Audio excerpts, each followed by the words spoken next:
E aí galera, tudo bem? Seja muito bem-vindo aí mais uma vez ao canal Saxofonando, quem fala é o Wesley. Esse canal aí foi feito justamente para você, né, louco e apaixonado por esse instrumento lindo, extraordinário, maravilhoso que é o saxofone. Principalmente esse aqui, é um sax soprano. Por que principalmente ele? Porque é um instrumento que a gente quase não vê tanto material assim, né?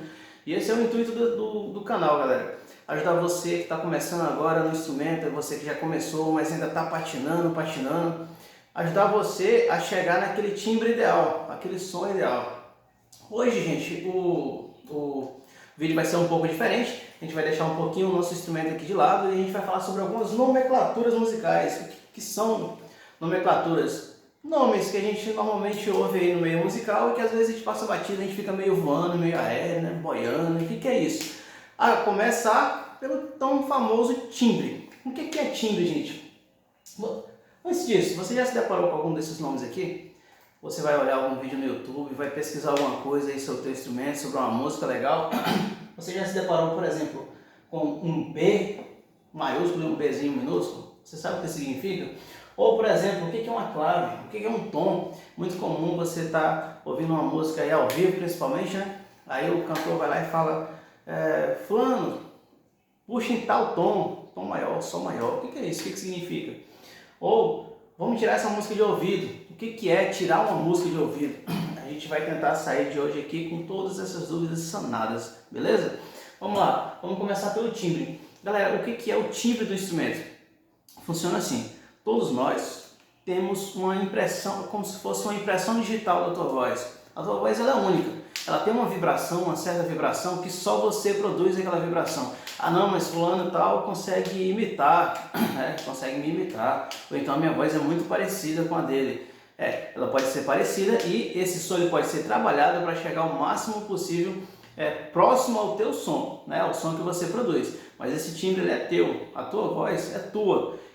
O som que você produz ele é único, ele é seu. Os instrumentos não são diferentes, gente. Eu posso pegar esse mesmo instrumento aqui, só para ele, tocar uma música, entregar para o meu colega pegar o mesmo instrumento e tocar a mesma música, na mesma intensidade e sair um som totalmente diferente. Por quê? Eu tenho o meu timbre, eu tenho a minha maneira de tocar, eu tenho a minha própria embocadura e ele tem a dele. Então o que é timbre? Timbre é o som que você produz. A gente consegue identificar alguém, a voz de alguém, por exemplo, a Mariazinha está lá na sala, ela fala e pelo timbre dela eu consigo identificar que é a Mariazinha que está falando, né? A Joaquina está aqui fora. E pelo timbre que a Joaquina produz eu consigo identificar que é a Joaquina. E muito também acontece, o mesmo fenômeno acontece com vários músicos, né? Não só saxofone, mas vamos trazer um pouco aqui do saxofone pra gente. Quem aqui não conhece o Kennedy? Quando ele começa a tocar, obviamente todos já conseguem identificar. Opa, olha, é o Kennedy que está tocando. Por quê? Porque ele tem um timbre muito bacana.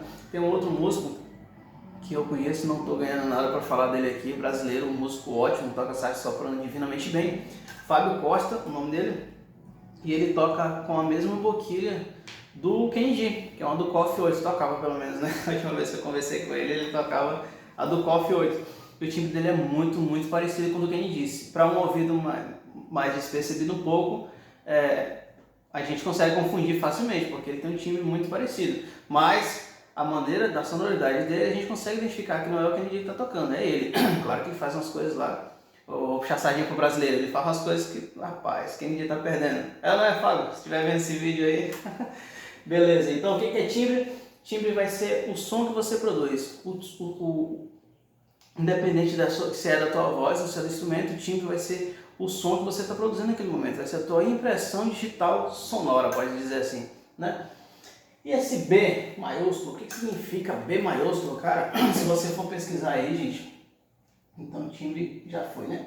Dá uma risquinha aqui, que né, professor? É risco feio, mas tá valendo. O que significa esse B maiúsculo e um Bzinho menor? Gente, isso vai tratar da afinação do teu instrumento. No caso, a família de saxofone, trazendo aqui para o saxofone, vamos falar dos 6 principais. Soprano, contralto, tenor, baixo, barítono e baixo. 5, né? Eu falei 6 porque eu ia colocar o soprano curvo, mas como é a mesma afinação. Gente, a família de sax, ela é dividida basicamente em 2 afinações, Mi bemol e Si bemol. Quando a gente vai falar em cifras, o que é uma cifra? O cara que toca muito violão pode saber disso. Lá na cifra, deve saber na verdade, né? A letra A, ela significa a nota Lá. A letra B significa a nota Si. Aí C significa Dó. Olha só que legal. A, B, C, D, E, F, G. Lá, Si, Dó, Ré, Mi, Fá, Sol. É só isso. Uma coisa significa outra. A gente utiliza isso aqui para acordes. O que é um acorde? A gente pode falar disso aí um pouco mais para frente. Mas acorde aí, para quem não... já adiantando alguma coisa, né? São 3 sons simultâneos. Eu posso pegar, por exemplo, um Dó, um Mi e um Sol, tocar esses 3 sons simultaneamente de uma única vez, e ele vai produzir um som, vai produzir um acorde. A união desses 3 sons vai produzir um acorde. Como é que eu vou representar esses 3? Eu vou escrever lá, por exemplo, o acorde de Dó. Eu vou colocar o Dó, o Mi e o Sol, ou eu coloco Dó, Mi, Sol, ou eu coloco simplesmente o C. Quando eu falo em B, eu estou dizendo que o meu instrumento, ou a minha afinação da música, ela é em Si. Vamos para cá. Em Si. E o Bzinho aqui, ó, bemol. Si bemol. Então a afinação do nosso instrumento, essa afinação aqui, o sax reto, o sax tenor, o sax baixo, eles são afinados em Si bemol. O que é essa afinação em Si bemol? Ela quer dizer que o Dó de um instrumento, de um violino, de um piano, por exemplo, não vai ser o mesmo Dó do meu sax. Ele transporta, ele dá um som diferente. Se eu for colocar um Dó no violino e eu apertar o meu Dó aqui, eu pressionar o meu Dó, vai sair 2 sons totalmente diferentes. Então eu tenho que transportar isso. Então o Dó do violino vai ser o meu Ré. Quem é que faz esse transporte todo? Depois da afinação, é claro, são as próprias partituras. Hoje a gente não tem mais. Antigamente eu lembro que quando a gente começou a tocar, a gente tinha que... Quando eu comecei a tocar, né, a gente tinha que fazer esse transporte seguindo as claves. Por exemplo, para poder tocar uma partitura em Dó, eu tinha que pegar o meu instrumento e tocar ele utilizando a escala de Dó na terceira linha. Estou confundindo um pouco? É um pouquinho chato porque entra muito em partitura. Mas, voltando, resumão. B maior, B maiúsculo, não B.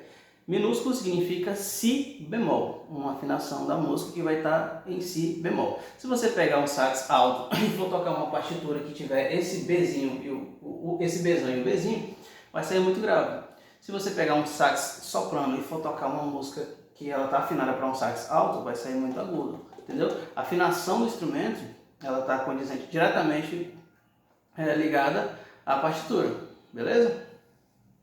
Tá. Já que a gente falou em partitura, né? Estamos falando em partitura. O que é uma figura musical? Quem aqui, gente, nunca viu uma notinha musical?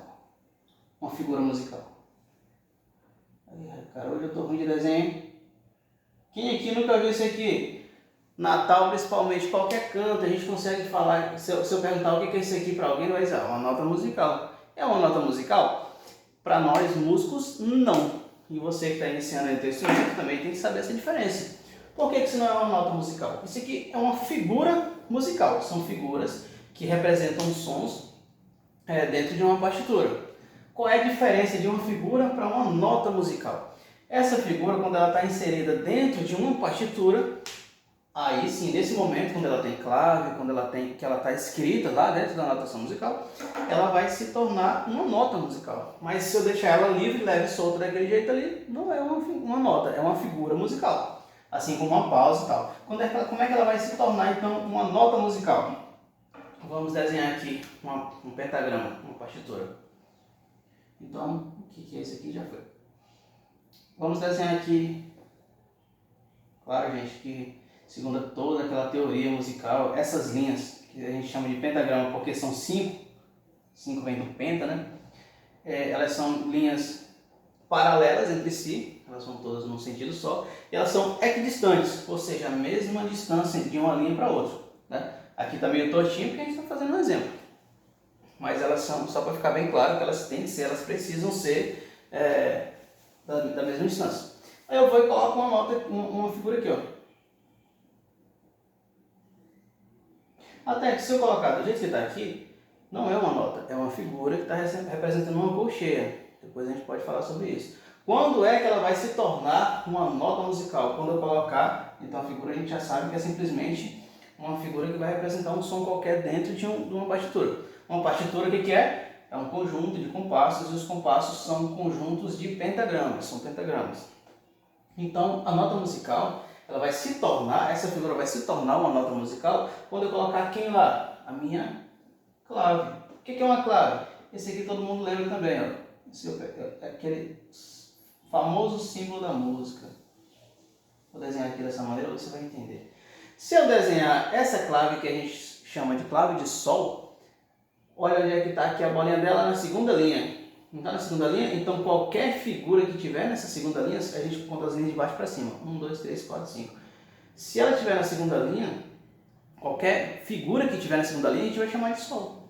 A partir de sol, a gente vai conseguir montar a nossa escala. Dó, a gente vai descobrir o que é um. Se ele é o sol, a gente sabe que o próximo é o lá, a gente sabe que o anterior a ele é um fá. E assim sucessivamente. A partir da figura que a gente coloca o nome dela na clave, a gente consegue montar o restante da escala. Então o que é uma figura musical? Figura musical é uma figura que vai representar um som qualquer dentro de uma partitura. O que é uma nota musical? É uma figura já nomenclaturada. Ela já tem uma clave, ela já está falando, não, aqui é sol. Ah, poderia mudar isso aqui? Se eu mudasse a clave, mudaria. Se eu colocasse aqui, por exemplo, uma clave de Fá, esse sol, Fá na quarta linha, esse aqui não seria mais um sol, já seria outro nome. Mas isso aí a gente teria que entrar em partituras também, né? Leitura de partitura. E a clave é o símbolo que a gente coloca no início da nossa partitura para dar nome às figuras que estão lá. Realmente para poder colocar essas figuras como notas, beleza? E o que é um tom? Se a gente montar uma escala, a gente está falando lá, eu comecei a falar aqui, né? Lá, Si, Dó, Ré, Mi, ou então como a gente conhece aí mais, a gente conhece mais a Dó, Ré, Mi, Fá, Sol, né? Se a gente colocar aí Dó, Ré, Mi, Fá, Sol, Lá, Si, Dó, as 8 notas dentro de uma partitura, dentro de um pentagrama, a gente precisa conciliar esses sons harmonicamente, melodicamente, de uma maneira harmônica. Como é que vai se dar isso? A gente vai descobrir quais são os bemóis e quais são os sustenidos, que são chamados de acidentes dentro da música, né? Acidentes musicais. Então, o tom nada mais é do que o tom vai dar para a gente, na verdade, a quantidade de acidentes que vai ter dentro dessa música. Se eu falar, por exemplo, que ela é em sol maior, eu vou saber que, para quem já tem um pouquinho mais de habilidade, que ele vai ter apenas um sustenido lá, que é aqui no Fá. Então, toda música em sol maior, quando tiver um Fá nessa música lá, esse Fá vai ser sustenido, beleza? Ah, em Ré maior eu sei de cabeça aqui agora que ele tem 2 sustenidos. Então eu posso colocar o próximo sustenido aqui, vai ser um Dó. Então eu sei que toda vez que um músico pedir para eu puxar uma música lá, começar uma música no tom de Ré maior, né? Toda vez que eu tiver um Fá ou um Dó dentro dessa música, eu vou saber que são sustenidos, esses 2 vão ser sustenidos, os outros não precisam. Ah, é só com sustenido que funciona? Não, também funciona, por exemplo, aí com bemóis. Se eu apagar meus sustenidos aqui e pedir uma música em Fá maior, eu vou saber que a minha música em Fá maior ela tem um único bemol e que esse único bemol é lá no meu Si. Então, uma música num tom de Fá maior vai ter um único bemol e esse bemol vai ser lá no meu Si. Como é que eu sei isso? Eu estou falando isso a Deus dará da minha cabeça? Não. Aí aqui a gente tem que entrar no estudo um pouco mais aprofundado dentro de partituras, beleza? Mas o que é o tom da música? O tom ele vai te indicar qual é a altura que você vai entrar na música, né? Que você vai começar a cantar. O que é a altura? A altura é uma variação que a gente tem entre um som grave e um som agudo, né? Quando a gente fala um som baixo, a gente está falando um som grave, grave. Quando a gente fala um som agudo, agudo, entenderam? Então essa variação aqui dentro dessa variação entre o agudo e o meu grave, sair de baixo aqui até chegar lá em cima, existem inúmeros tons. A altura, que é realmente, quando eu estou falando que o negócio é alto, é agudo, e o negócio baixo é grave, volto de novo a repetir, né, até correndo o risco de ser redundante. Quando eu falo em altura, eu estou falando em tom. Eu estou falando justamente onde eu vou me achar aqui dentro, né? Por isso que o cara fala para mim puxar, puxa em Mi menor. Começa essa música em Mi menor. Ele já está preparado para ele começar a cantar afinado naquela mesma altura, e o músico tem que ir junto, porque se eu começo uma música em Mi menor e o meu músico lá, o cara do violão, começa em Dó, são alturas diferentes. O cantor vai começar aqui em cima e o violeiro lá, o acordeonista, saxofonista, pianista, qualquer um, vai começar em outro tom, outra altura. Vão cantar totalmente desafinados. Então o tom ele vai dizer realmente qual é a tua afinação dentro dessa variação de alturas, beleza?